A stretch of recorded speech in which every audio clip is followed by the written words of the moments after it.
What is Apple's feud with Microsoft's Project xCloud gaming service, and why is this interfering with iOS users? Well, let's find out in today's episode of the Tech State. Microsoft's Project xCloud gaming service has been officially confirmed and has been set to be released for September the 15th, which is around about 1 month and 3 days away from today's date. But what is Project xCloud, you might ask? Project xCloud is the code name given to Microsoft's cloud gaming platform that is designed as a complementary service to its Xbox One and upcoming Xbox Series X consoles.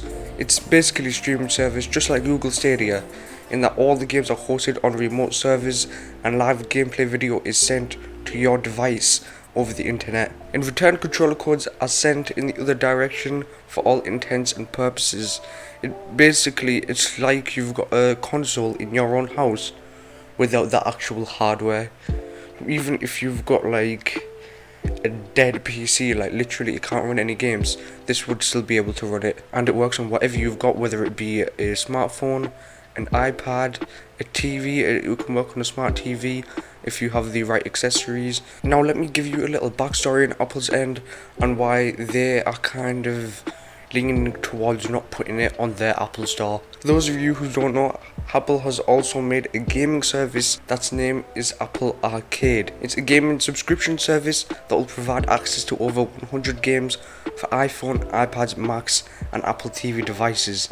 This costs $4.99 per month for an entire family, and your first month is free. The service is on iPhone with iPad, Mac and Apple TV. Apple says it will add new games to the service monthly. Though like any other subscription service, you should expect all the games to get off and then be back on sale in the Apple Store. But the good thing is there are no adverts, no limitations to what you are playing, and you don't need an internet connection because you download it right from the Apple Arcade section of the Apple Store, unlike other services which do include internet access. Well, let's kind of get back to the present on topic of basically what's happened recently.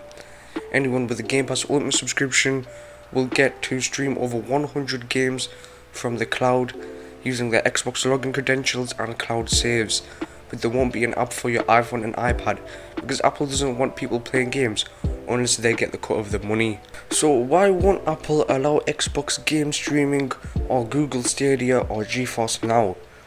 Well, the company gave a Business Insider on its official reason. It says, the Apple Store was created to be a safe and trusted place for the customers to discover and download apps, and a great business opportunity for all developers. Before they go on our store, all apps are reviewed against the same set of guidelines that are intended to protect customers and provide a fair level playing field to developers.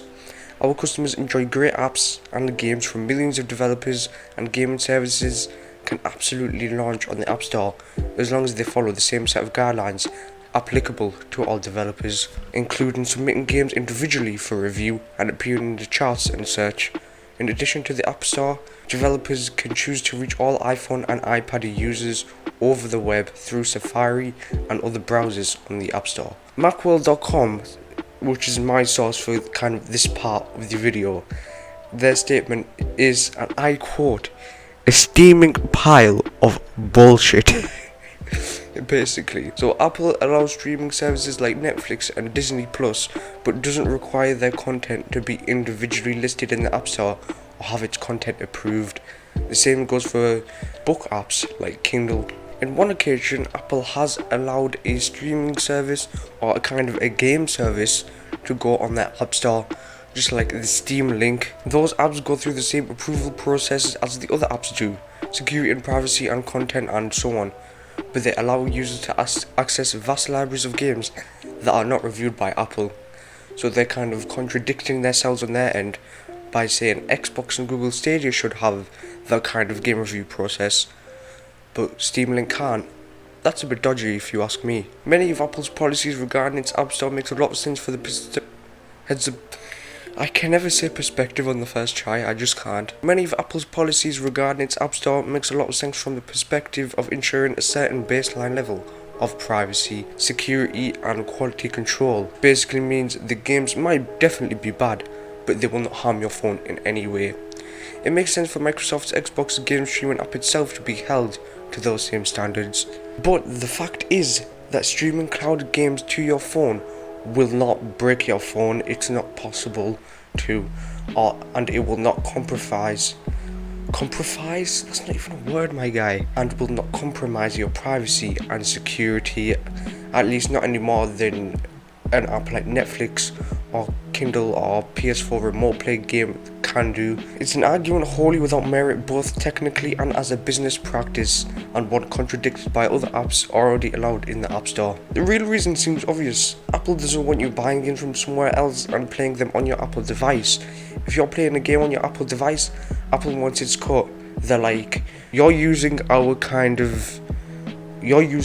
iOS products, so we want a cut, which they're not doing with any other kind of game developers, which is very weird.